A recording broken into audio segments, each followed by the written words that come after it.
Երբևէ մտածել ես, ինչքան կենսաթոշակ ես ստանալու ապագայում։ Իսկ մտածել ես, որ այդ գումարը կարող է կոտրել բոլոր կարծրատիպերը թոշակ բառի հետ կապված եւ ապահովել քո բարեկեցիկ կենսակերպը կենսաթոշակային տարիքում։ Հայաստանում գործում է պարտադիր կൂട്ടակային կենսաթոշակային համակարգ, որը հետեւյալ կերպ է աշխատում։ Ամեն ամիս քո աշխատավարձի 10%-ն ուղղվում է ապագա կենսաթոշակի, որից միայն 5%-ն ես դու վճարում, իսկ մնացածը պետությունը։ Այդ գումարը պահվում է հատուկ հաշվին, քո անունով, այնուհետև ներդրվում է ֆինանսական գործիքներում, ավելացնելով քո գումարի չափը։ Որոնք էին այսօրվա լավ նորությունները։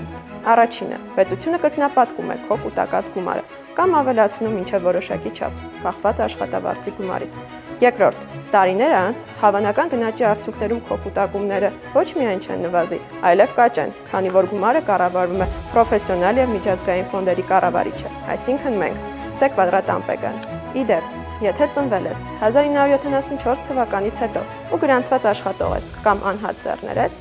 ապա համակարգի մասնակից ես եւ այն ամենը, ինչ ասում էի, քեզ է վերաբերվում։ Այնպես որ, եթե ուշադիր չես լսել, կարող ես նորից լսել, բայց արդեն պահանջատիրոջ դիրքից։